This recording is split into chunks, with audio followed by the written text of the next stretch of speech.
You feel exonerated from yesterday? What are your first comments after being exonerated by the Senate, being cleared here? Anything to say at all? Are you concerned about the state of the border? Do you think that Democrats got put into a bad position here, having to defend you yesterday during the second trial? Is there an asterisk next to your name? Is only the second cabinet secretary to go through an impeachment trial? All right, that was interesting. Mayorkas had nothing to say to Chad Pergram, but again, these are all legitimate questions because he dodged a bullet there where he could have been impeached. It was never really a likelihood. He was impeached in the House, I should say. He was not convicted in the Senate. Both of those articles of impeachment against him voted to be unconstitutional. Enter Senator James Lankford, the Oklahoma Republican who had crafted together that bipartisan deal that looked like it could have removed any of this separate palace intrigue. But it never happened. The senator kind enough to join us. Senator, good to see you again. Good to see you again as well.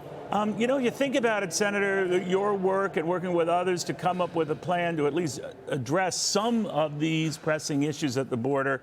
It ultimately never happened. It had a good deal of support, but it didn't go anywhere. Bottom line, then the other issue with Mayorkas did. That didn't go anywhere. He's still staying in the job. So what's to stop me from thinking nothing changed?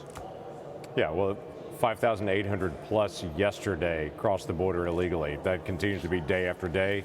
The media has just looked away from what's happening at the border, but it continues to be chaotic. My issue has always been I'm going to work with anybody on either side of the aisle that's willing to be able to stop the chaos of the border. If we can negotiate a deal to actually get this done, we'll do it. The White House has things that they could do, they're choosing not to do. Congress has things that they could do, they're choosing not to do. And that leaves us with 5,800 people a day still crossing the border while everyone's pointing fingers at everybody. At the end of the day, we do have to solve this. This is a major national security risk. And yesterday's impeachment trial, which was painful to be able to see for the future of the Senate, was one more painful moment to say, if we're going to do something, let's do it. But yesterday was more drama than actually getting anything done because Schumer was unwilling to actually have a trial after we have an impeachment. And again, with 5,800 people crossing, including special interest aliens that are known terrorists, they continue to be able to come and we're not stopping it.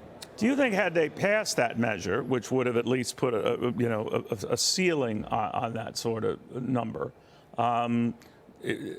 we wouldn't be looking at what we're looking at now, and we wouldn't have seen or pursuit of Mr. Mayorkas? Well, I don't know if we wouldn't have had an impeachment vote or not. Obviously, the House still has major problems. There's a major issue with Mayorkas basically telling false information to the House. You've got all kinds of other areas where they've chosen not to enforce the law. Don't know where the impeachment would have moved in the House, but we wouldn't have had 5,800 people illegally crossing the border yesterday. There's no way that would have happened.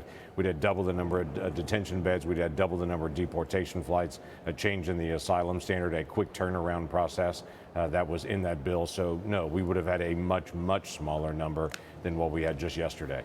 I've raised this issue, Senator, with your colleague, John Barrasso, on where that finger pointing started, and more to the point, some of the expectations for President Biden to do something via executive order. I'd like if you can sort of respond to this. If this president, by executive order, didn't do enough, and this measure wasn't enough, it's fair to say both parties dropped the ball on it, right?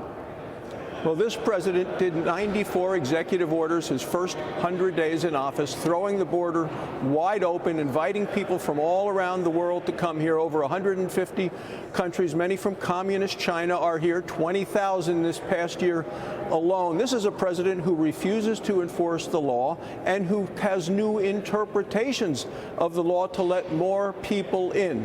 The bill that was worked on in a bipartisan way would have said 5,000 a day. That is not good enough. All right, that measure you referred to would still not have been good enough. What do you think? Yeah. I get it. This common misnomer of the 5,000 a day, several of my colleagues have mentioned this. That's actually factually not true with it. The way the bill was set up is the very first person they came across would have been detained, quickly screened, and deported.